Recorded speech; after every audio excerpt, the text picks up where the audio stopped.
Henry Smart visiting us from Virginia Tech. He's a PhD candidate, and he will finish his degree momentarily. So whenever I say that, I usually would suggest that the comments be primarily to polish the dissertation, not to fundamentally improve it at this point. But he says he's very happy to have comments that are foundational. So please offer those comments as time goes on. He's going to take about an hour, so it's going to go. Plan accordingly, and then I think it's also the case that if I'm reading the topic right, I think the topic is very au courant given the actions of the recent weeks. So, welcome, Henry. Recent years, I would say. Yeah, fair enough. Seems like it just won't go away in the news. So I'm rebooting here. I'm just gonna start the presentation. This is a part 2 talk, right? So part 1, you'll feel like you're in class for a little bit because quite a few folks don't know what this thing is called colorism. So we're going to spend a little time on that. I'll be brief. The second part is fairly intense. I'm intense, so the presentation is intense. So at any point, stop me. You don't have to raise your hand. And especially if you have clarifying questions, it's going to help the group stop me. Let's give this a little bit to pop up. PowerPoint is moving over slow. As Rob stated, I am a PhD candidate at Virginia Tech. In the fall, I will be with John Jay in New York. Are you guys familiar with Cooney System in New York? It's a small liberal college. They focus on criminal justice. I'll be in the public management portion of that, but they have other degrees, but it all tends to tie into social institutions in some way. So if you have an interest, take a look at John Jay, or we can talk outside of that. I have a defense date of May 9th. So what I present here today will be 2 papers of a 3-paper dissertation. The first paper is fairly abbreviated because it's really just supposed to be an introduction to public administration of the concept of colorism. So I'm only going to give you a snippet of that in part 1. And right now I'm really buying time waiting for that PowerPoint to come back up. I guess just let me know when you see it on the screen.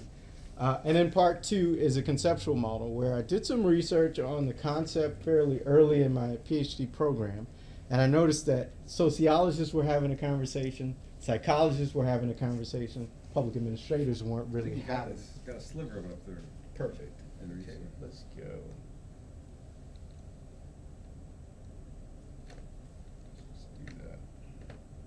If you want to move your machine to the end of the table so you can stand at the end, maybe that makes sense. We can do that.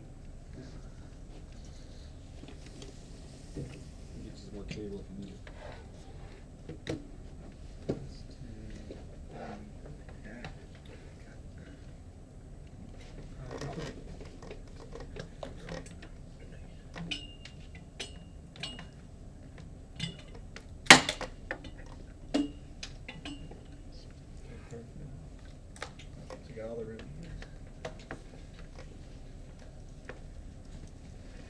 Perfect. Thank you for that. All right, so there's some disparate knowledge. It was just sort of trickled all over the place. So really the project is trying to bring that all into a conceptual frame that would be relevant to public administration. So I'll begin with a little map of the first part of the talk.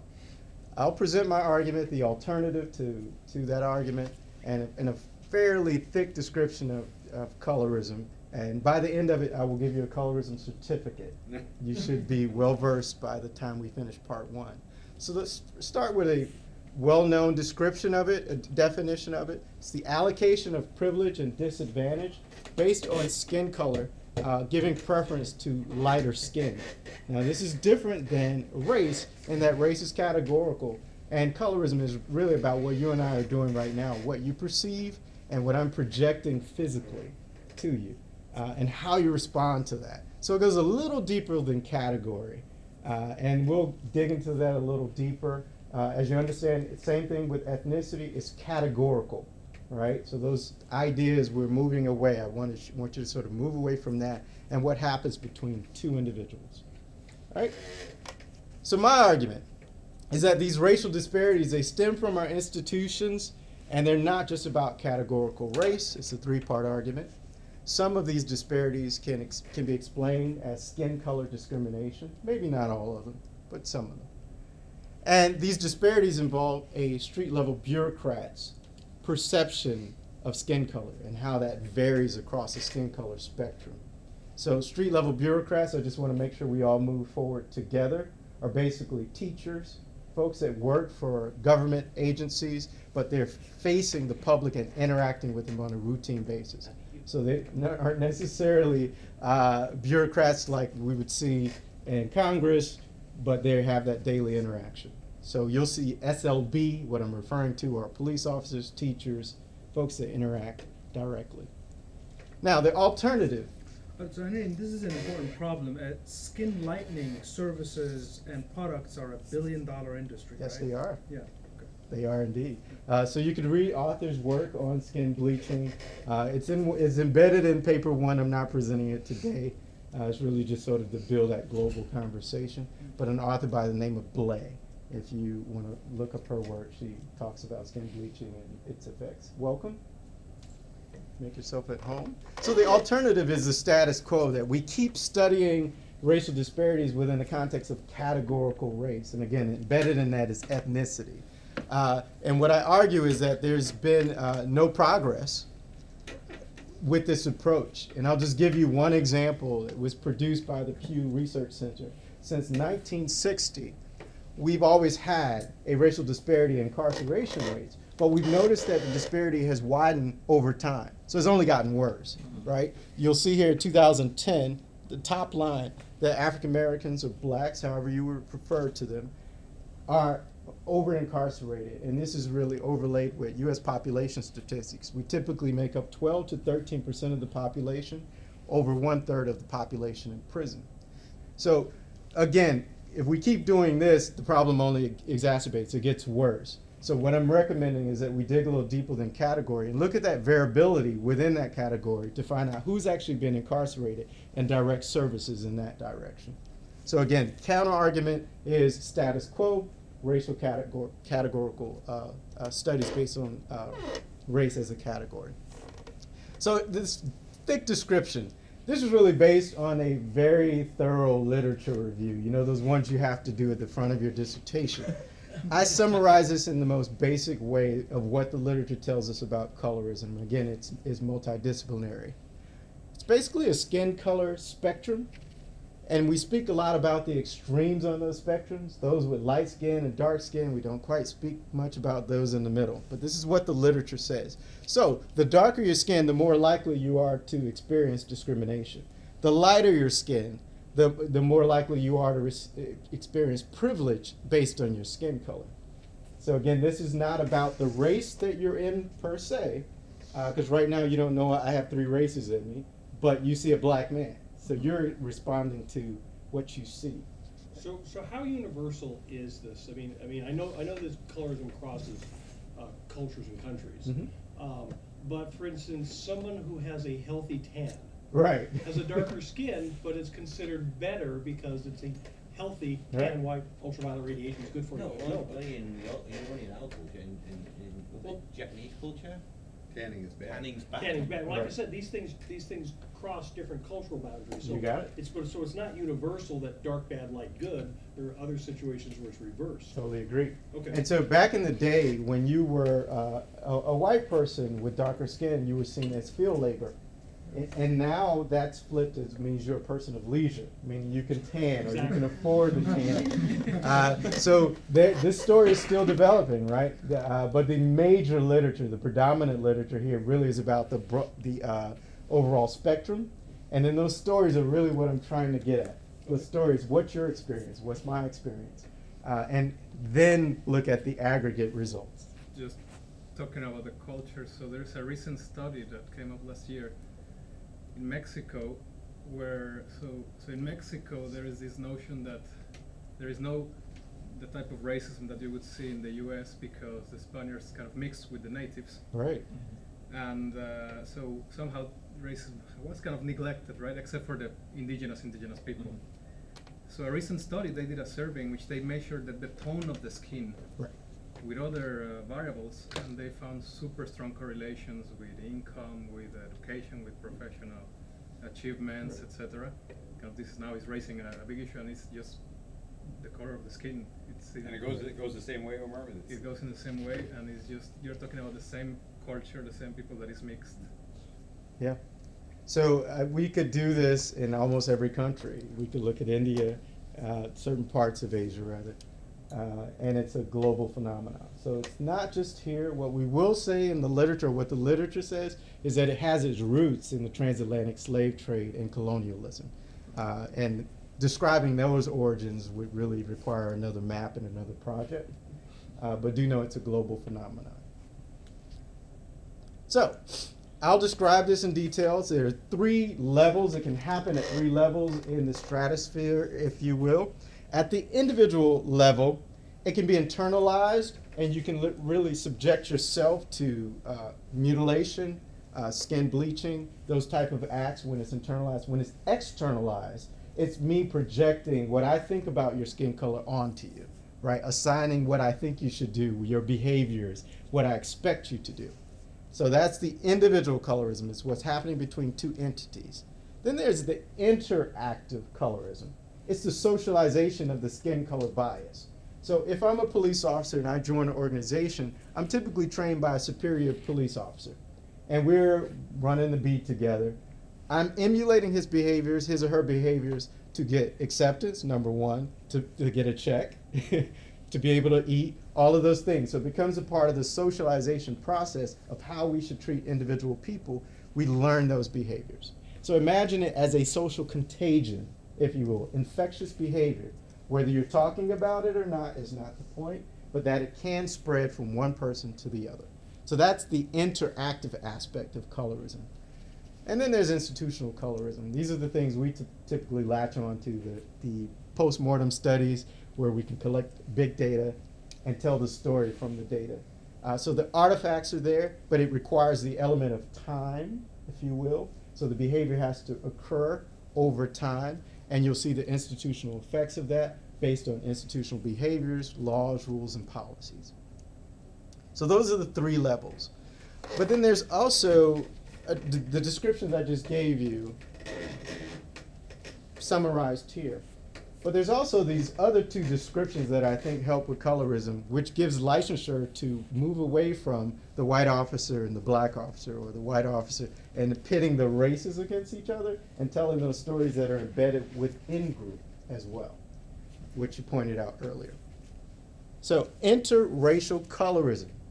And it's basically saying 2 or more parties that aren't in the same group having this experience together. They're experiencing colorism together. So I'm projecting onto you, but you're not in my racial group. You're out of it. So you have to not share the same racial group for interracial colorism to take place. You guys got it? Now that is more in alignment with our traditional racism, right? So that's how we've studied racism basically. With intraracial colorism, it can actually happen within group. You can actually apply social capital to someone. I want to marry her because she's more fair-skinned, she's more likely to get a job. All of these, studies that you talked about earlier. People are making these decisions. Sometimes they're having that conversation within group. Within the African American community, mothers are known to tell their daughters, you need to marry up. And it often means marry someone that looks like me, that favors the group that's in power. So we're having those type of conversations in group. So you can actually be discriminatory within group, and it's called intraracial colorism. Got it? So I gave you 3 levels. Here's your quiz. Can you tell me at least one level that colorism can operate at? Perfect. The most important one for public administration is the interactive piece, and we'll talk about that when we do the model, when we demo the model. So just to give you some examples of how the potential influence and impact of colorism. So remember I talked about street-level bureaucrats? The C means that they're affected by colorism. So I'm out there functioning in society. I can impact a citizen's livelihood, their freedom, just based on my decisions that are influenced by colorism. Now, over time, what happens is it starts to look like a trend. So Monday, Tuesday, Wednesday, Thursday, Friday, I've now impacted enough people here over time. My behavior is not checked. I have a high level of discretion because I'm at the street level. Supervisor's not checking my every move. this starts to look bad. So the discriminatory behavior is not a one-time scenario if it's unchecked. With interactive colorism, we already have that first street-level bureaucrat there working. But if he's socializing his colleagues, he or she is socializing with their colleagues, and that behavior spreads through the organization, it'll double the effect of the biased behavior, right? So the socialization piece, once it moves from me, the affected person, onto someone else, it further intensifies the biased behavior. And this is the more obvious one with institutional colorism. If we look in post-mortem of the behavior of an organization, what we'll find, if colorism is in fact true, that folks with light skin have fewer discriminatory interactions with street-level bureaucrats.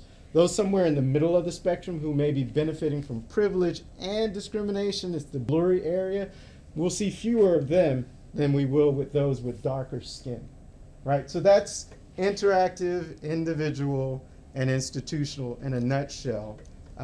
Do you have any questions before we move into the model? Does everyone feel like they could take a quiz? Well, how do you determine, I guess, what's considered light and like if that's just completely in the eye of the beholder, or is there like some kind of? Yeah, it could be in the eye of the beholder. What I recommend in the papers that I write is that if you're focusing on an organization to help them get beyond this, if they purchase this concept, is that you literally just take a snapshot of who you're dealing with versus taking a one-size-fits-all scale. Now, there are actual scales, skin scales out there. If you, as a researcher, want to use that scale and go in and say, okay, well, here are these people, they fit here, you could do it that way. Or what if the person doesn't agree with the assessment of their own? They may not. You know, there's Right. like some differences in perception there. So then it's going to be about your approach to that project. If you're the researcher, it's do I take on the perception of those that are understudied, or do I go in with this fixed scale? You know, and my recommendation is try to avoid the fixed scale. Look at the organization, and if the organization, you have blacks, but they all look like Obama, something's going on, right? And then what you can find when you look at most boards of organizations, they're either going to be all white or they're going to be fairly fair skinned, right? Now this is broad. I'm speaking very broadly. Like you don't email me a list and say, hey, I found one. And that'll be awesome if you do. But it's about this likeness and difference and what makes humans feel comfortable. So again, you could approach your project that way. If you thought that it was more valuable, I would say just do whatever at this point because we lack the research in the area. Yeah. Well, and I'd like to hear your thoughts about the issue of self-assessment of skin color as well, because, you know, if you look at, you know, even the more recent neo-Nazi groups like in Charlottesville and stuff, Right. they probably would not have qualified as the original Aryan race in Agreed. Germany, right? Yeah, I mean, agreed. They're too dark featured for Yeah. that. Well, Many of neither them, would some of the leaders including some of the in leaders. Germany Yes. during the 1930s. So I think even That's true. yeah, exactly, some of the leaders of Nazi Germany. So Right. even for them, they're looking at colorism from a variable standpoint. Is that they're just kind of whiter than everybody else, Right. but not as white as the. Well, they true have leaders. color. They just fit on the spectrum further down. Again, Right. you know, I purchased the argument that we all came from one place, which means if you dig enough, we all kind of share the same DNA. Yeah. So that skin color spectrum really is not about. It's a perpetual ideal, right? Yeah. It's not that you're going to look exactly like the blonde blue eye, but you're perpetuating that that's the ideal, Interesting. right? I was just going to say that also part of that projection is going to be in behavior as well. And so it would be more than skin color if we go back to your individual level. It was what people are looking at based on your behavior. So, I mean, if you have white behavior, then that could also be part of, I guess, how people that obviously didn't fit the Aryan race could also take positions of power. And right behind you, we had a couple. Yeah, so you talk about discriminatory behavior, but do you mean explicit behavior, things that are the person is aware of, or implicit, you know, split-second decisions that? So Unlike let's now the get into the authorities. model because that's pretty much. Thank you for that tease for the setup. I appreciate Okay, it. but before you do the model, I have a more foundational question. And so, in this literature, is there any version of colorism which is actually more than one-dimensional? In the following sense, that, first of all, if I literally had a skin tone measured, as Karen says, intimated here, it might be that I would, for example, I would now categorically think that, for example, a Native American with a certain skin tone is different from, say, an immigrant Indian Right. with a skin tone. So is there any version where colorism is as unpacked into a multi-dimensional? I mean, I'd like to be the person to do that. What I have seen is that the studies start categorical. And then once they've collected that data and tell that story, then they dig deeper and look at variation in that way. I'm sort of encouraging people to start at the individual level and then aggregate up to that. Because I think then those narratives would easily come out, right? Because there are certain groups that are going to fall on the spectrum just given their genetic makeup, right? We should expect folks that are born on the continent from very specific countries like Sudan, that they will fall on the more extreme, darker side of the spectrum. So they will experience, if you put them in the right environment, like our mixed environment, you should expect that they will no longer feel normalized. So it's moving. It's a moving target, right? And that's the complexity of this particular concept. And I think this model helps us get at least started moving towards talking about unique group experiences after the data is aggregated. So this is my roadmap. I'll talk about what motivated the work. I'll get a little personal with you. We'll do the methods. I'll give you a demo as a part of the methods, and I won't stay long on that. And then I'll talk about the takeaways, which really led into the third paper that's not being presented today, but I think will help move the research in this area forward, the merits and the potential broader impacts.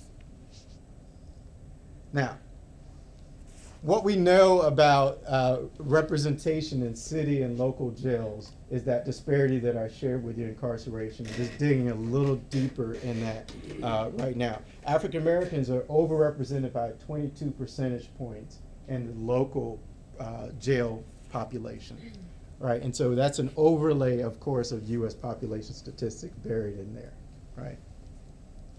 So now, how we've talked about this disparity in the past, we've talked about it in terms of policies like mandatory minimums, the environment. If you have a parent who's incarcerated, you're more likely to experience incarceration, and that's a very challenged approach, but it's out there. And then biased sentencing, actual behavior in the judicial process where we've said, okay, well, it's biased. We don't know to what degree. And that's based on race itself, right? I'm not debunking those theories. I actually purchased most of this literature. I'm simply saying this is an additional way to study this racial disparity. So anything you see here, try not to see it as a challenge, but as an enhancement to what we already know to really dig at the problem. That's all. Where does economics fit into this? But not economics for rights. I have no idea about the racial disparity in jails, right? But does your economic background impact It could, right? the black population? Are they in economically deprived areas compared to the other groups? I have no idea. No, it could. What else? I'll speak in the U.S. context. Yeah, please, because I'm not too sure on So that. some have argued that race has actually created our economic structure. Yeah. Others will say the economic came before the race. I won't tell you where I sit on that. But I will say that we had that let's release the slave scenario without financing. So it has created some type of everlasting effect where folks are having to put additional effort towards advancing in society. So how do you control for behavior, which is a subset of culture, and the fact that our culture in the United States is not the same everywhere across the United States. So is there a way to control for that? Don't have that yet. Okay. Right. So do know that this is foundational work, and you just jumped to the end of my presentation and almost gave away one. But yeah, I'll talk a little bit about culture as well. Let's put a pinpoint there to revisit that. But the idea here is I just want to let you know that what I'm arguing and what's presented in the model is not to throw out what we're already doing, but to dig deeper, to be more specific. And that could possibly move us to actually addressing those numbers, reducing those numbers. It's not enough to say we have an Obama and we all get lazy and stop doing the work, right? So using those examples. Now, another motivator is this conversation about racial parity. We've probably heard a term called representative bureaucracy. How many of you heard of that? So let me describe it just real quick. So Kingdom, I think he's a British scholar, I can't remember. He argues that if we hire black folks to work in street level bureaucracy, we will increase the outcomes for African Americans and possibly assign them to those communities as well. This challenges that notion. We've seen some of these cases. I don't know if you guys are tuned into TV, but Starbucks, what color was the cop that was standing there monitoring the entire process? Black. It's African American, black, that's right. So what you would think with representative bureaucracy is he's going to say, hey, this doesn't sound right. I come to Starbucks and I don't pay for anything and I use the bathroom. You would think his consciousness would kick in, right? And his tie to his group.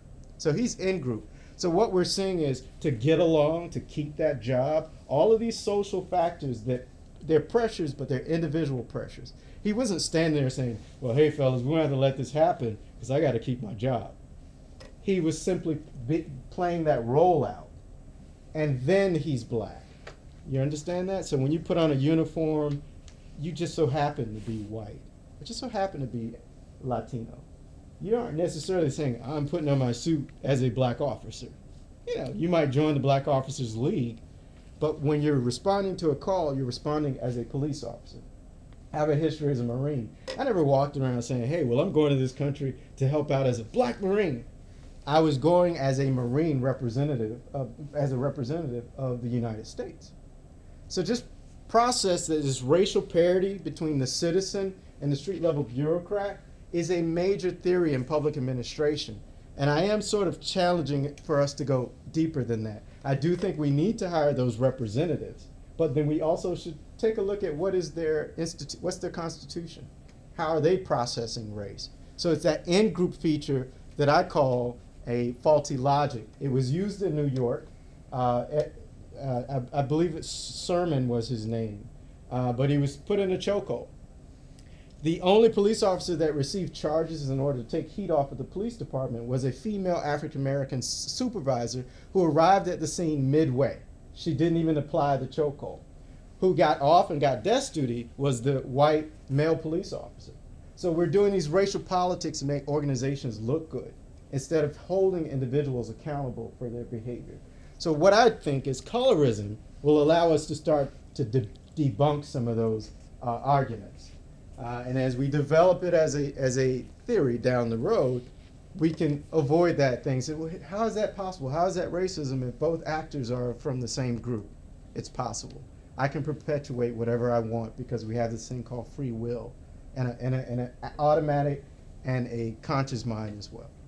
All right? So colorism as a debunk to in-group phenomena. So the summary of the motives, and the key practical question that I didn't talk about as a motive, I'll talk about it at the end. And it's basically, I presented this to police officers at conferences, and they say, oh, this is great. You know, when you get this together, come see us. And it says, now, if you come and you detect it, then what? I didn't have the answer, right? So the project attempts to start the development of the practical questions. If we do detect it, then what? So those are the three motivators. Well, this is a footnote on that. Is it really up to you to tell them what to do? It's their problem. They should be able to fix it. It sounds great, right? But I really would like for the scholarly community to start developing relationships with practitioners that end up in meaningful results. And I think we've sat in the tower too long. It's like, hey, I'm pointing this out to you. We're good at pointing stuff. It's like, your shoes are untied. Well, what if the person's crippled? Help them. And that might mean, you know, maybe having an extra line item and connecting them with specialists that are very familiar with colorism that can actually help with that training. Starbucks did it. They're bringing in, you know, Eric Holder and others who've done this type of bias training before. And again, it may not be needed for everyone in the company, but the fact that they're doing it is a good thing. So, you know, my response to that is, yes, you could take that approach, or you can say, hey, we've detected it. Here's the specialist over here I think you should talk to. I guess what I want to avoid is someone saying, I'm not going to take your work seriously until you give me the answer. That seems to be a problem. Yeah.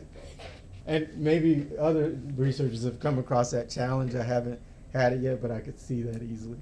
I'm going to walk you through a literature map. I talked to you earlier about the disparate knowledge, where it's not connected, they're not having discussions together.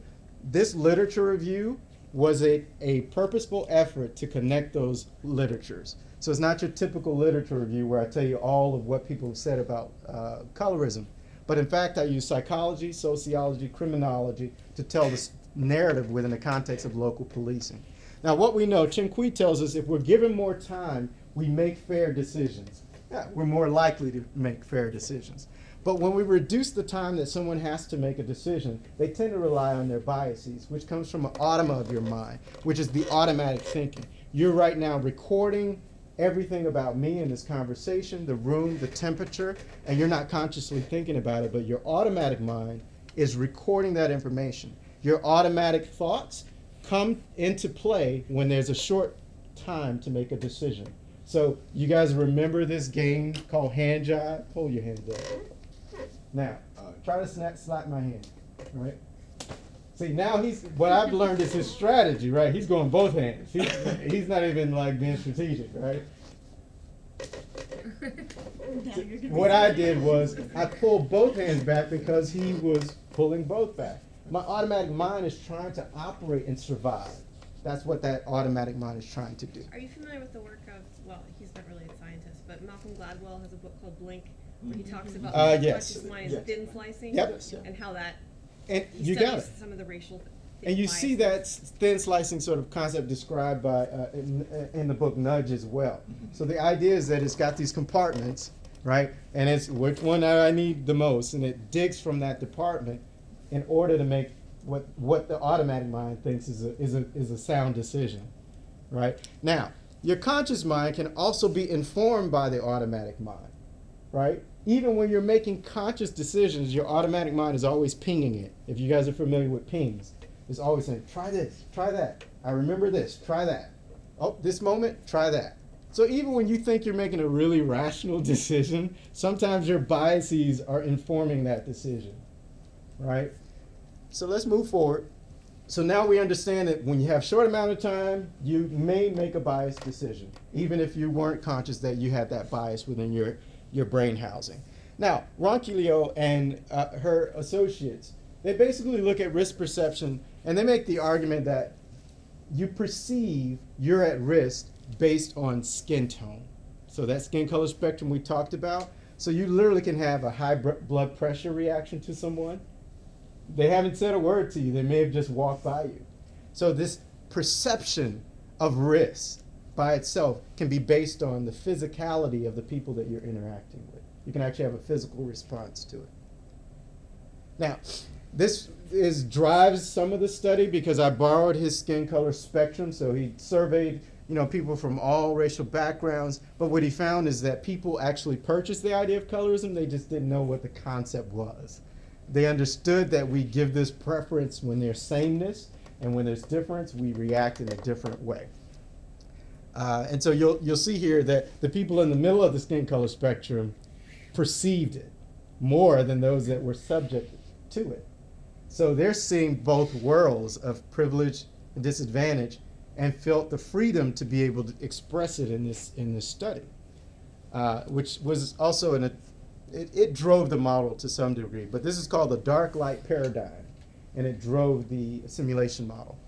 An argument by Van Manen, and he does a lot of work around organizational socialization. He said basically when we're using police officers now as the context, when a police officer joins an organization, if he or she conforms to the organization's behaviors, whether they be informal rules and policies or formal, they're more likely to be promoted, to be heralded, to be spoken of well. But if they come in and say, what you did to that guy, that wasn't right, they're more likely to be looked over, pushed out of the organization, encouraged to resign, right? So think of organizational socialization as a process of having people to assimilate to the organizational norms. So I'm bringing in the organizational socialization literature to really connect individual and interactive colorism. And then the last, I believe it's the last, a contribution by anthropology, Mary Douglas. Any of you familiar? Heard of her? Oh, Rob, you're shaking your head, of course. Anyone? Mary Douglas? Pick up her stuff. Purity and Dirt, she talks about, the defilement of the human condition. It's really colorful. It's sort of hard to read. But, she gets right down to the nitty gritty. So the way she would describe colorism is like, he's dirty, you see him as dirty, you see her as clean, and it's because of this skin color spectrum, right? And I'm really reducing it down to my own project. But take a look at Mary Douglas's work. The contribution is she's acknowledging, yes, we have these biased decisions, but it's the element of time that can gel these decisions together into shared conventions in an organization. Now, these shared conventions can actually run counter to the purpose of the organization and their mandate, right? So they can have these laws on the book, but they can actually have shared conventions that have more influence on individual behavior. So just think in the terms of policing right now. So I'm going to summarize all of what we just covered in the literature so that, again, the model will make sense. So we start with risk perception. We all have that. And that in that risk perception housing that we have, whether it's in your automatic or conscious mind, we can actually make quick decisions that are biased, conscious or conscious of the bias. We can also discriminate based on skin color, which is the critical race theory. And that's another literature, if you're interested in this work, you want to dig into. They're legal scholars that have taken an interest in how race intersects with law. But we can make those biased decisions based on skin color, and that was the dark light paradigm that I showed you. And that social pressures help to spread bias. So in an organizational setting, pressures from your colleagues, you want to, again, assimilate, you start to mimic their behaviors even when you know it's wrong. We've all done it, right? It's just to get along. And over time, these collections of individual behaviors become shared conventions. Now, I've drove this to the ground. Any questions before we move forward? Perfect. So, one question. Go for it. We would expect that newer officers have less prevalence of cases against them than officers who spent 20 years, because these 20 years officers have more ingrained behaviors, and it became automatic to them to pay attention to the black guy always. The newer guy, he might even the newer guy, he's a product of the society, so even then we would expect him to have I would argue it could go either way. I try to give people credit. The three police officers that I talked to in the third paper, one female, white, from Midwest. She says, I was a police officer in the 30s. I could barely speak as a woman. My height was against me. She's now their chief. She took every action to change how they treat difference in their organization. So could you have the 20-year veteran that's biased and the one that's the entrepreneur of the bias in an organization? Surely. But could you also have the entrepreneur that's really focusing on fair policing and making actions towards that? I think that's also a reality. Could you have a junior officer that comes in, given the culture of the organization, and want to change that organization and be defiant and bring in fair policing models for them? That's a possibility.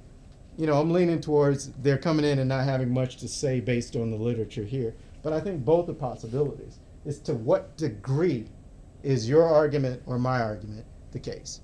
So, many possibilities, right? The possibility we're working on here today is that the junior officer has no say-so, which leans back to the Van Manen article, right?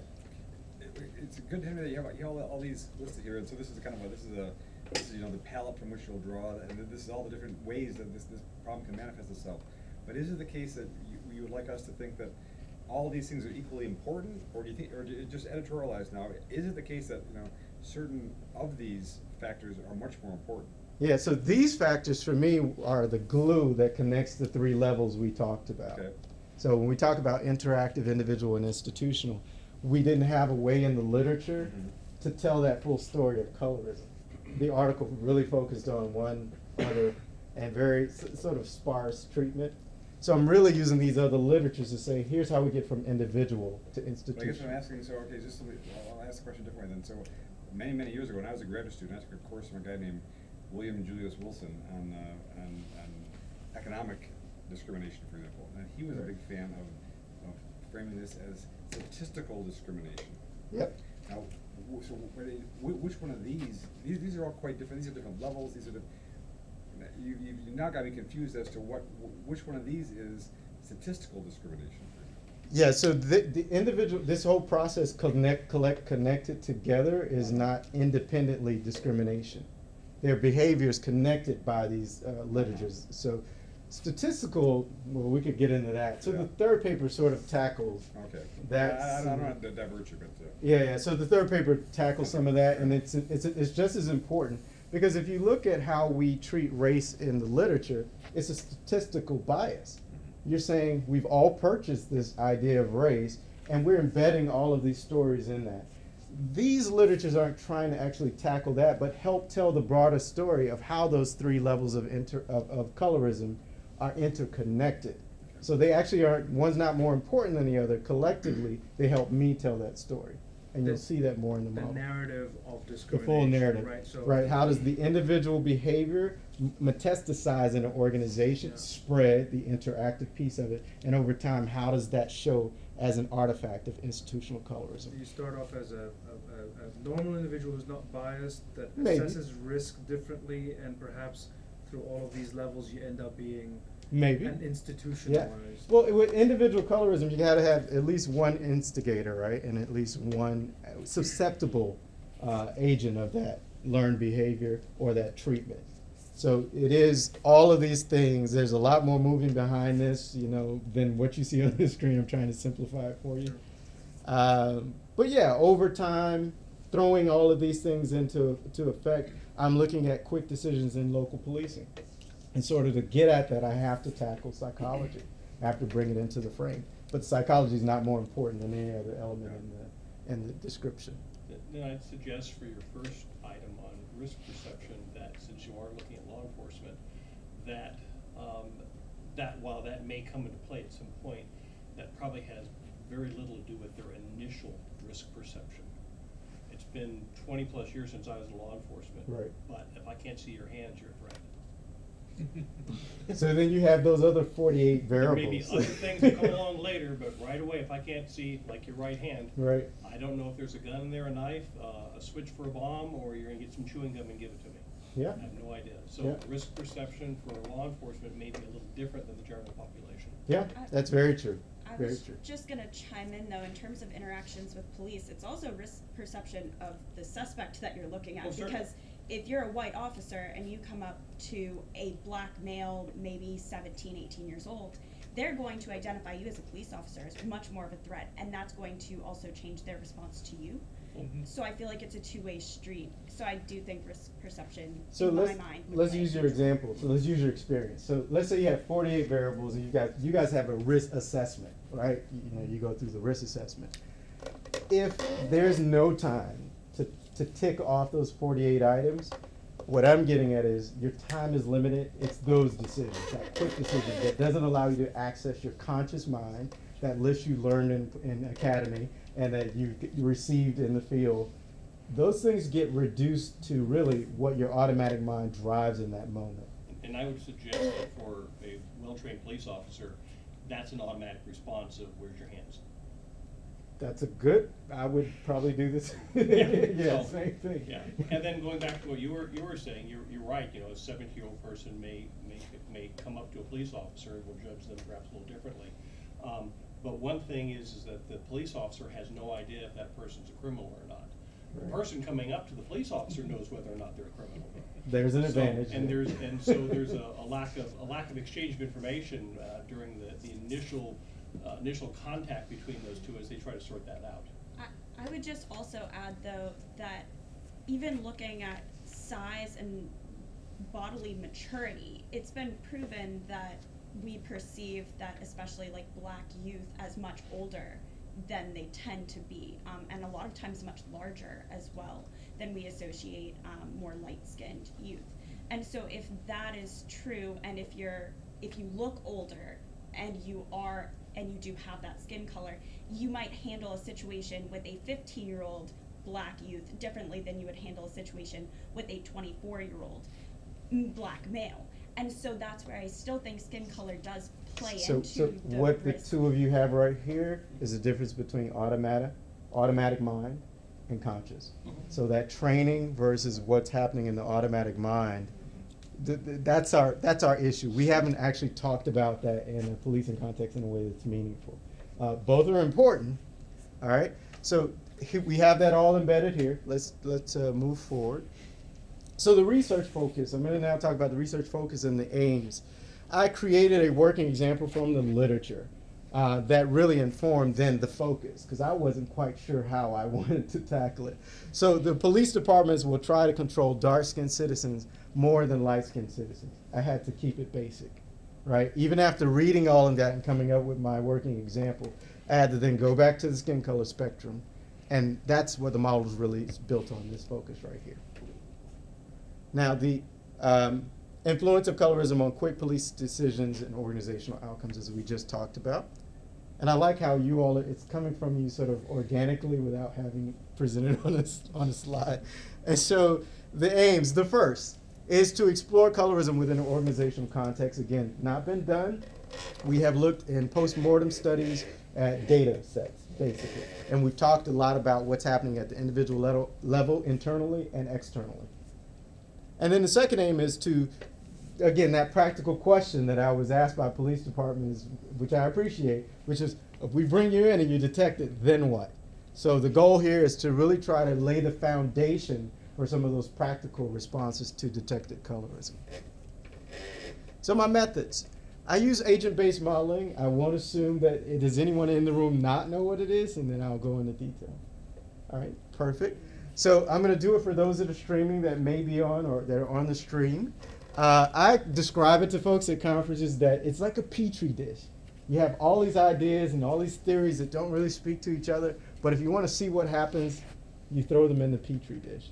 And agent-based modeling allows us to play around with those theories in a way that is also safe, meaning low risk. You're not involving humans until you have your act together. It's also simplified. Again, I explained this really large literature map where I brought in over 48 articles. Now I have this narrative, but it allows me to just focus in on what's important from that narrative. And also, it has a diffusion element in it. I'm really interested in how this bias spreads in an organization, and it'll allow me to take those rules from that phenomena and spread it and see what happens. It's also a robustness check on my thoughts. So this is a massive thought experiment, right? It's not grounded in data, but I will say that the rules that I created, the variables and parameters, came directly from the literature. That's how I did it. So, variables, they derive from the literature review we just went over. Took in all of those considerations. What I typically did was found the most major finding that I felt most confident with and created rules around it.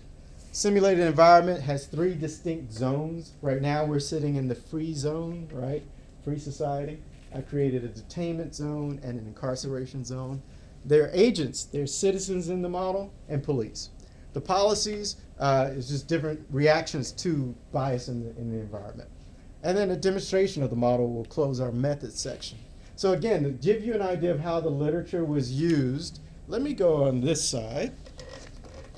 Take your eyes to the bottom. You see the parameter colorism. I made sure that I incorporated elements of individual colorism, interactive colorism, and institutional colorism. And I also, verified the model to make sure that the model could actually do these 3 things.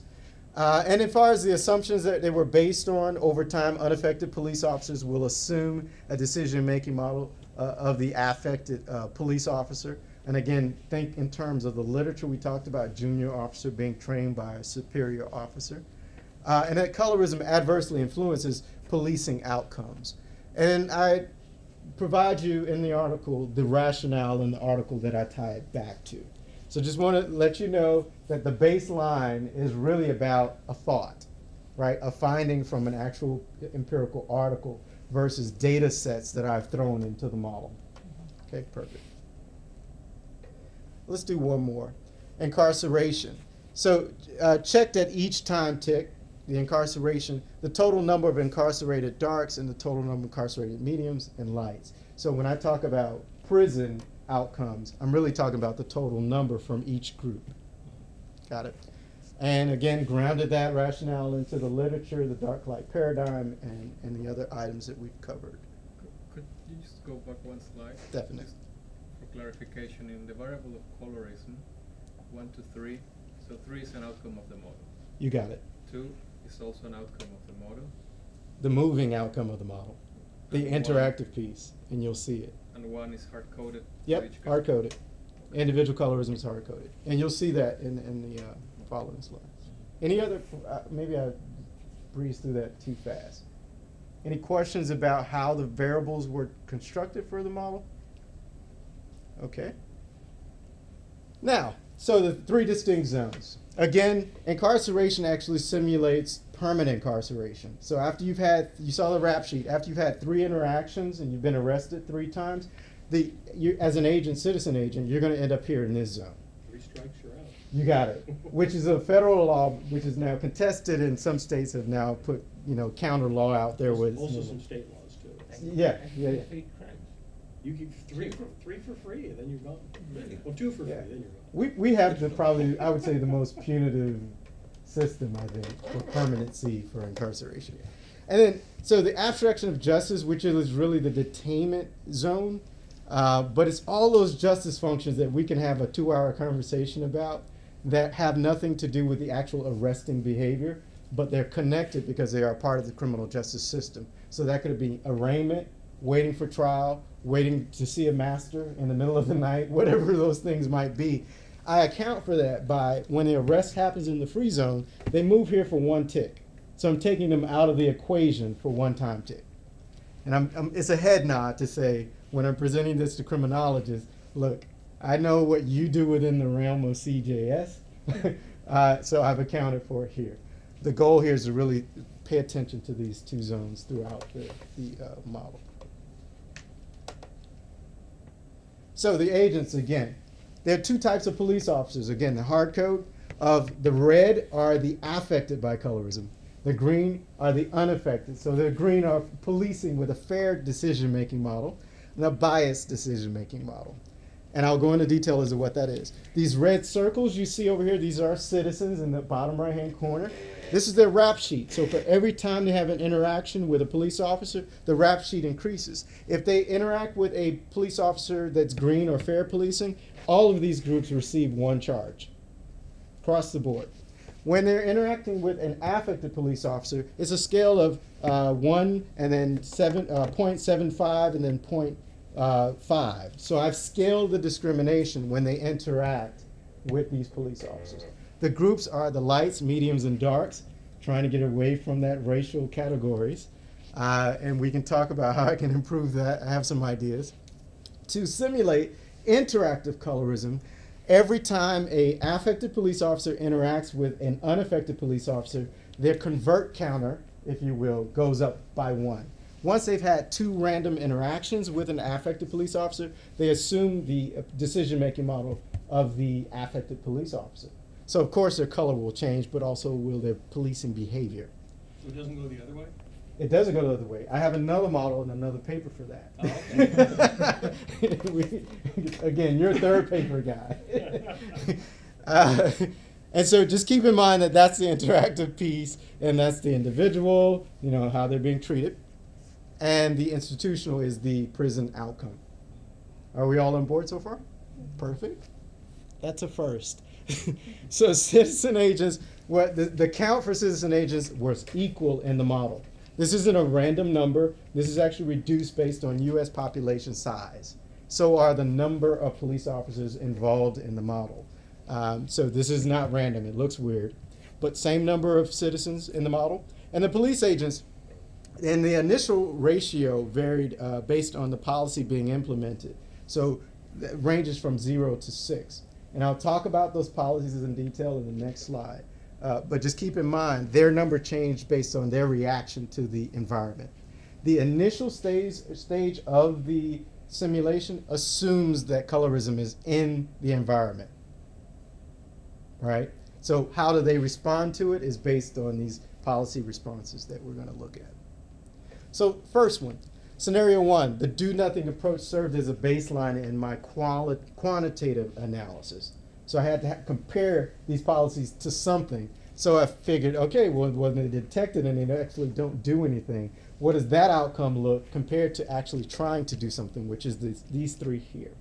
They progressively become more aggressive responses to detected colorism, with the most being aggressive dilution, right?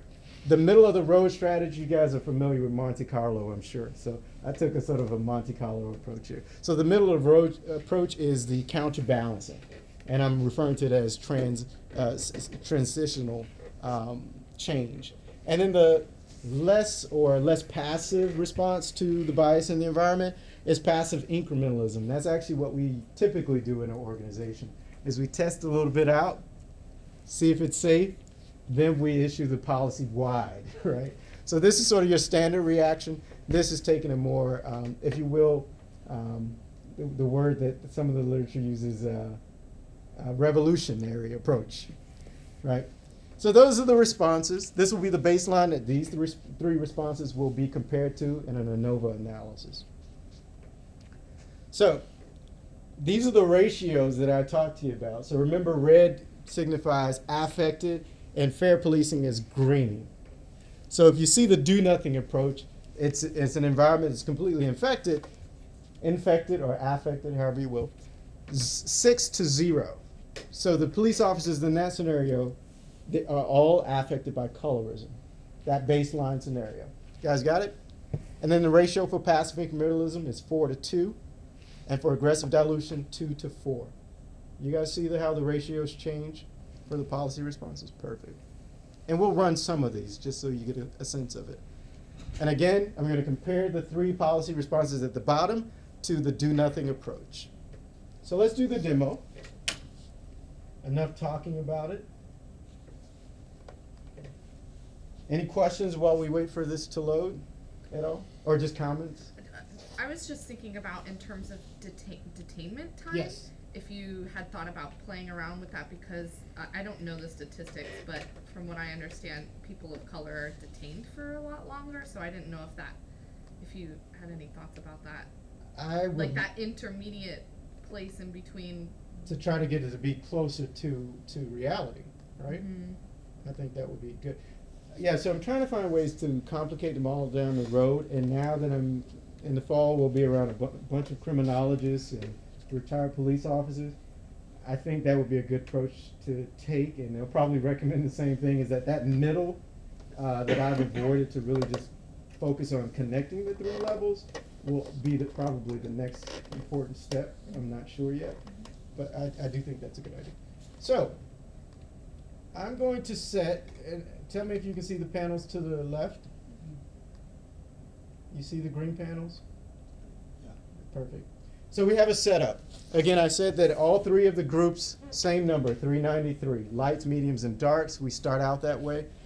This is actually the counterbalancing scenario that we're doing. It's the middle of the road strategy. So 3 affected, 3 unaffected. The panels I should mention here, this is interactive colorism. So as you see the police officers convert, what should you see here? If you see unaffected police officer converted to affected behavior, this is the plight of the darks, mediums, and lights. You should. Darks will go up, mediums will go up, lights won't. They may, right? We don't know.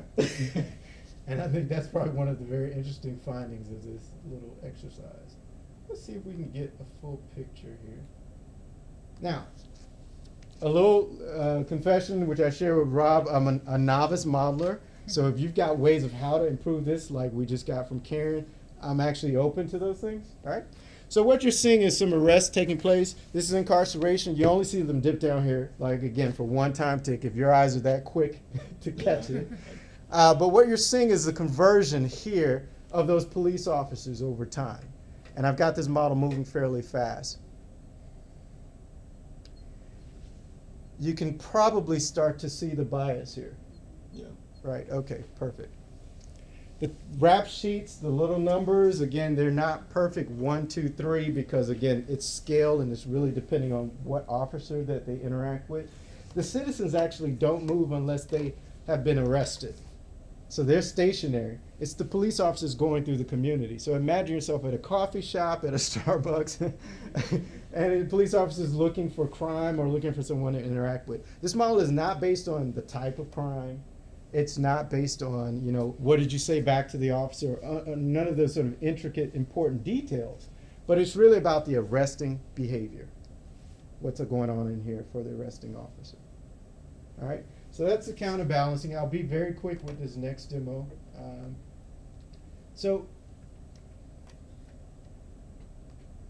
this is the aggressive dilution setup, and that the agency, think of ways of how that could happen.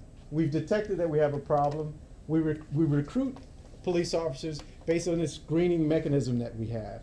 And it says, okay, if we bring them on board, here's the type of training packet this person needs to have, right? Sort of the deprogramming.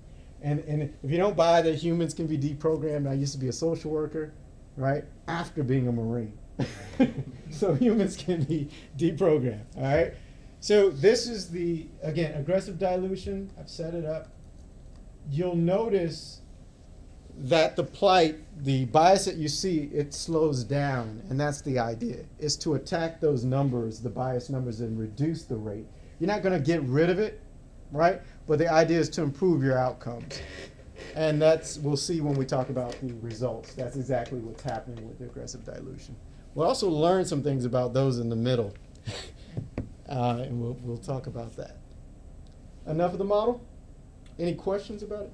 Comments. Go for it. So your S-curve, you're getting a common S-curve in all variations. Right. That's a function of the fact that you don't have new agents entering the model. Right. So the police officers are running out of people to arrest. Right. Right. So there's, because it's spatial lattice, so it's all space.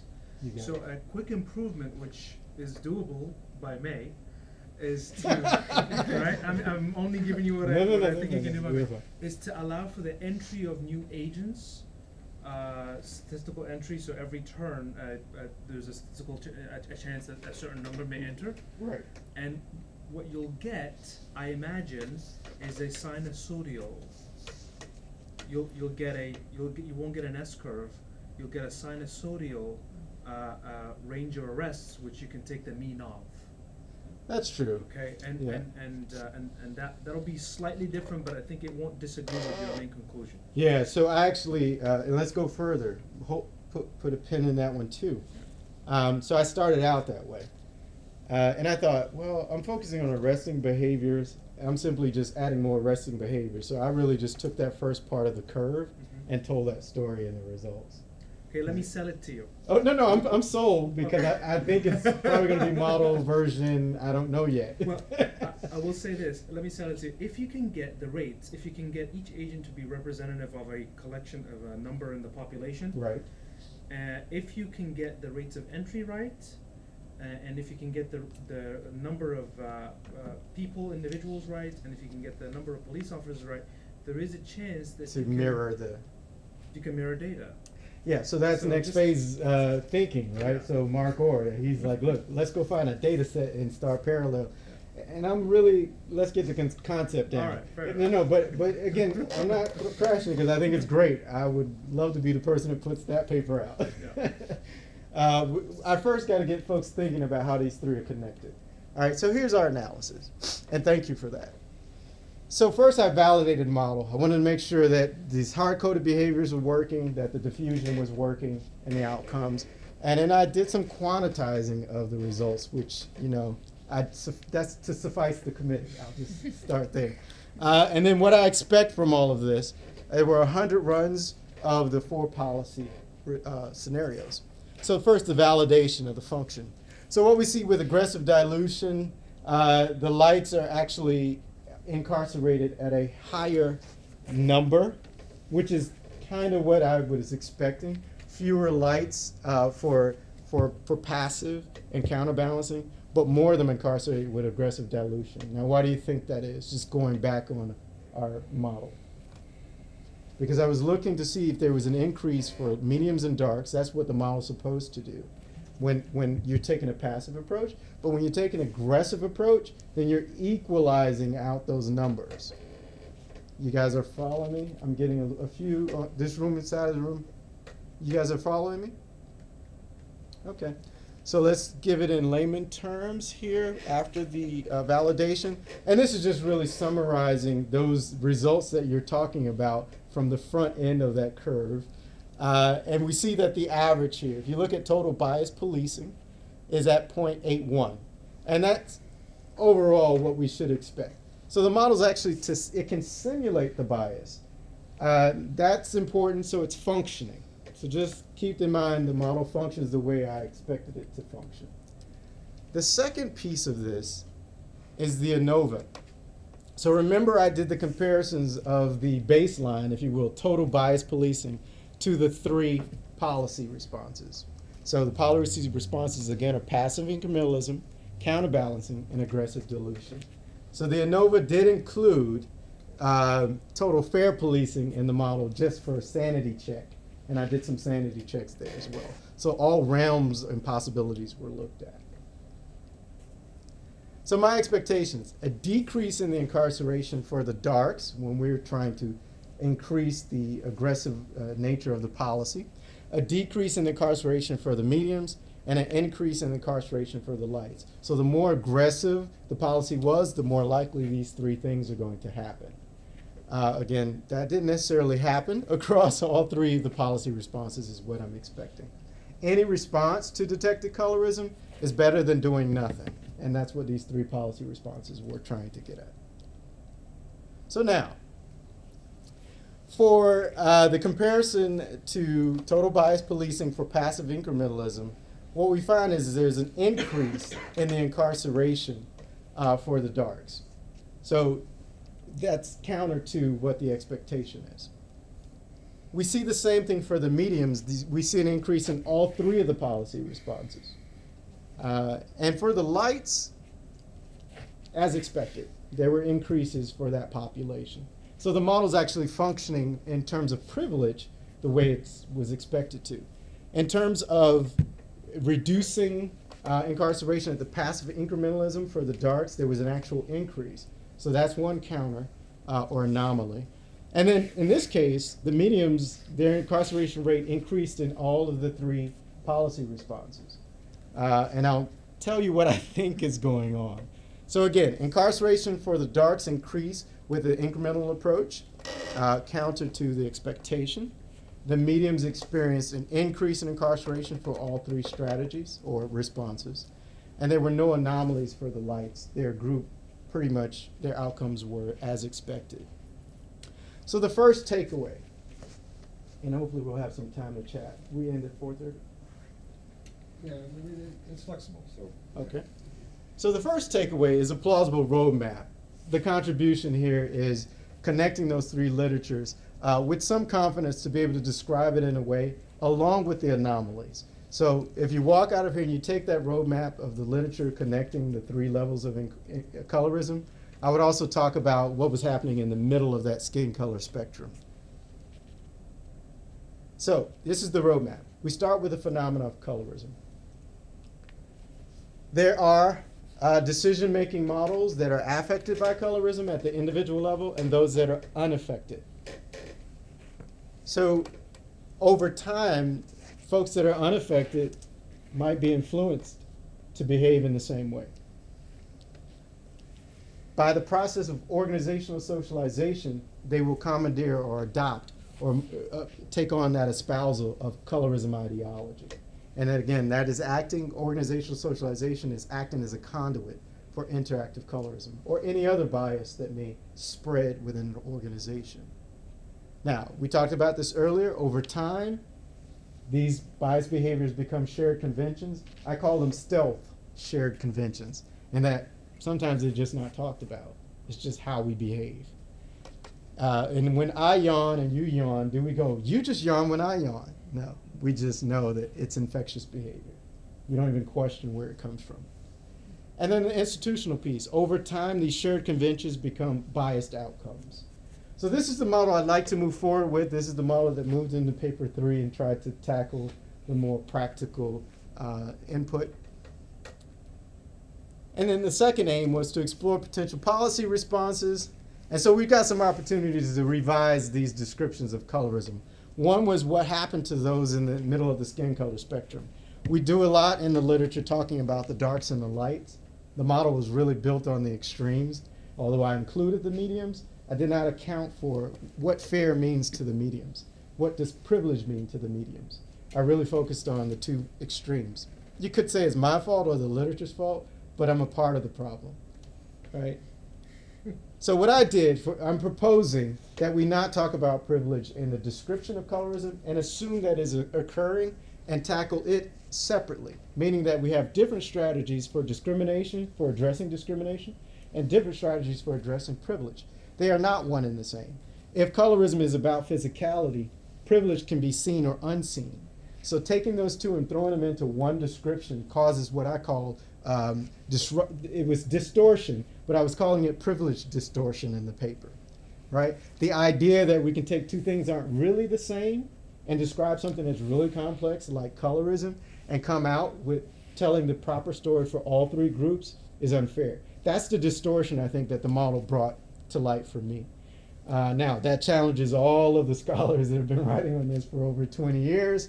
So I had to find a way to really create a story for them as well in a respectful way. But I do think if we further simplify the description of colorism down to just talking about the discrimination itself and assuming that all those other factors like the 48 assessment, risk assessment, all those things are important.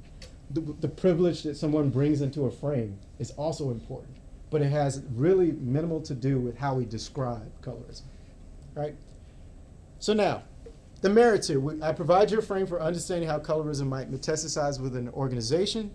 I provide a starting point for exploring the interactive aspects of colorism, which is underdeveloped in the literature. Again, we talk about individual and institutional, minimal talk about interactive. So now we have a way to do that. And it contributes to the literature that attempts to redefine how we examine racial discrimination. Now, it also provides a plausible explanation for some of the disparities in the criminal justice system. So as I said, I'm not here to debunk, mandatory minimums and all of those things, but simply say, here's another way to look at it. And as the project moves forward, hopefully I'll be able to further complicate the model and get at those issues that might allow us to parallel real data.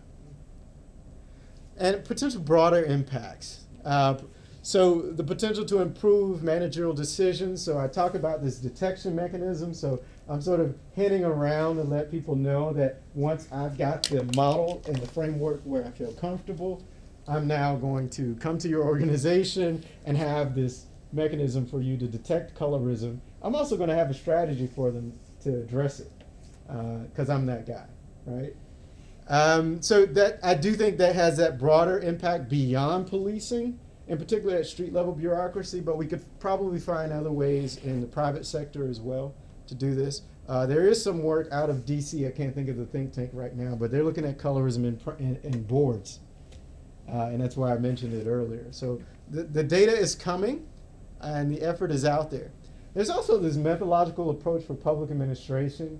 We have a few articles out there that uses agent-based modeling, but there aren't many that use agent-based modeling to design and develop concepts and to explore conceptual development, how we describe it.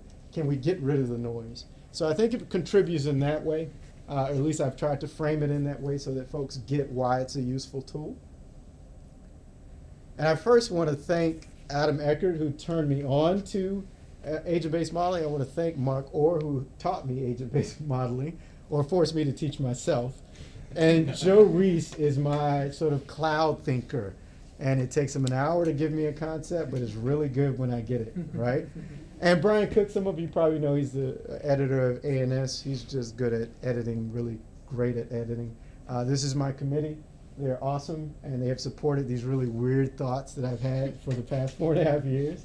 And I look forward to our discussion and additional feedback that's going to help me with the project development. Thank you.